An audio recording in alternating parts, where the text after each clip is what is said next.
কোরবানি ঈদের ডামাডোল শেষ না হতে হতেই শুরু হয়েছে নতুন এক আতঙ্ক। আর এই নতুন আতঙ্কের নাম রাসেল ভাইপার। বাংলাদেশের বিভিন্ন অঞ্চলে ঢুকে পড়েছে রাসেল ভাইপার।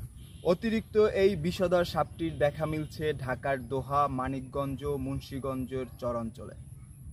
চাঁদপুর সহ ভোলার চরাঞ্চলেও দেখা মিলছে এই সাপটির। ভয় ও আতঙ্কের মিশ্রণে নির্ঘুম কাটছে বাংলাদেশের মানুষের রাত।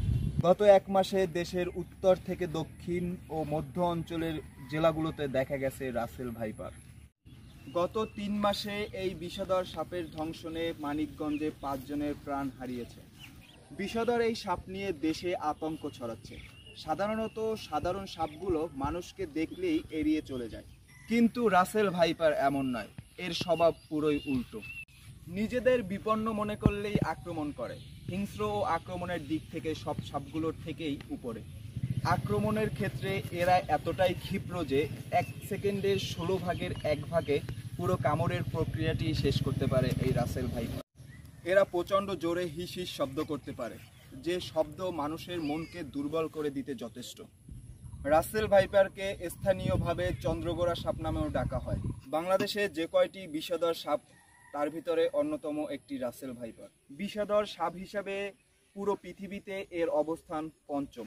ভাইপারেরই গোত্রের উপমহাদেশে এই বিষধর সাপটি বেশি দেখা যায়। এটি ভারতের ৪টি সাপের মধ্যে অন্যতম একটি। রাসেল ভাইপারে কামড়ে সঙ্গে সঙ্গে মৃত্যু নিশ্চিত বলাই চলে। বিশেষজ্ঞদের মতে এই সাপের বিষ হিমোটক্সিট হওয়ায় মাংস পচেই আক্রান্ত ব্যক্তির মৃত্যু হয়। এরা প্রচণ্ড জোরে কামড় দেয়। কামড় দেওয়ার পরে ক্ষতস্থান প্রচণ্ড ব্যথা হয় এবং ফুলে যায়। ঘণ্টাখানেকের মধ্যেই এর আশেপাশে জায়গাও ফুলে ওঠে।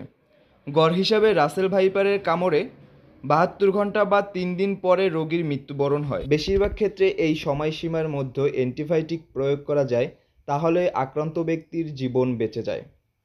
রাসেল ভাইপারের দেহ মোটাসোটা, লেজ ছোট এবং সরু হয়ে থাকে। মাথা চ্যাপ্টা ও গোলাকার, মাথার তুলনায় ঘাড় অনেকটাই সরু।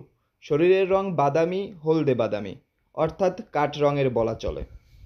শুকনো পাতার মধ্যে এই সাপ নিজেকে লুকিয়ে রাখতে পারে। সাপটির জিহ্বার রং বাদামি বা কালো। সারা গায়ে বড় বড় বাদামি গোলাকার দাগ থাকে।